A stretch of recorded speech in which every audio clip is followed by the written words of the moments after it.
Well, first of all, Judy, thank you for the question, and thanks for the great work you do on behalf of the culinary workers. A great union here. But look, this is something that we've talked about in our campaign. We've got 78 million baby boomers that are going to be retiring.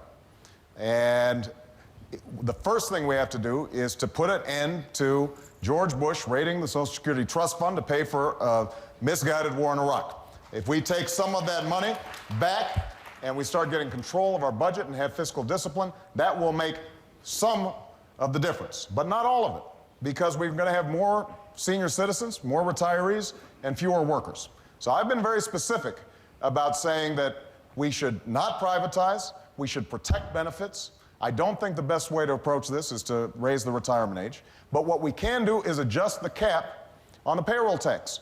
Right now, anybody who's making $97,000 or less, you pay payroll tax on 100% of your income. Warren Buffett, who made $46 million last year, pays on a fraction of 1% of his income. And if we make that small adjustment, we can potentially close that gap, and we can make sure Social Security is there. Last point, because I have to answer the full question. Medicare is a tougher problem because we've got healthcare inflation going up, and I am meeting people all across the country who just can't manage, even if they've got health insurance. Their premiums have gone up 78% since George Bush took office. It's a scam, and people are getting desperate.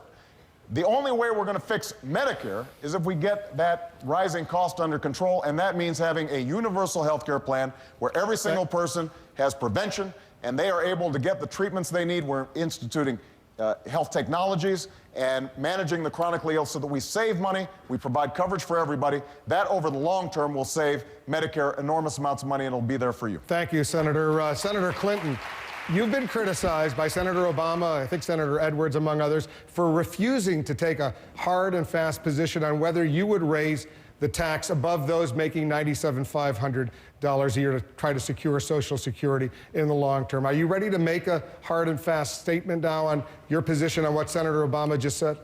Well, I'll tell you what I'm for. And I think Judy raises two really important issues. I am for getting back to fiscal responsibility. I think I counted you said deficit 3 times.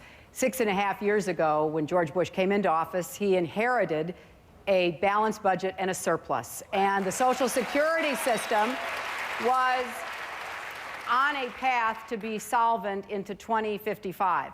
We have long-term challenges with Social Security. We have a crisis with Medicare, just like we have a crisis with health care costs. We have a crisis with energy costs. We have a lot of very intense challenges we have to meet right now. So what I want to do is move back toward fiscal responsibility. I think if we don't do that, we're not going to deal with any of these problems adequately. Then I think we will demonstrate that we're serious about getting our house in order again. And then I think we have to have a bipartisan commission.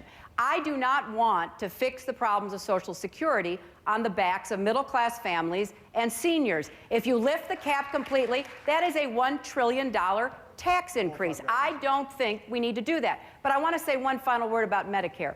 Number one, Medicare should be able to negotiate for lower drug prices. It was a travesty when the Bush administration did not allow that to happen. And I have a lot of other ideas about how we'll preserve and strengthen Medicare. Senator, so you're not ready to accept a raising of the cap on that, but I know that Senator Obama wants to respond to you. I will be very brief on this, because, Hillary, I've heard you say this is a $1 trillion tax cut on the middle class by adjusting the cap. Understand that only 6% of Americans make more than $97,000 a year.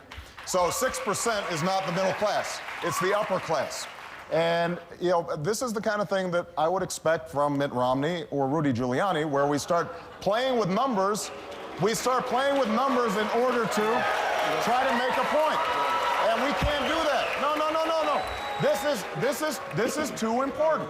This is too important for us to pretend that we are using numbers like $1 trillion tax cut instead of responsibly dealing with a problem that Judy asked for, and she said she wants a specific answer. And that's what I provided. But understand, this is the top 6%, and that is not the middle class.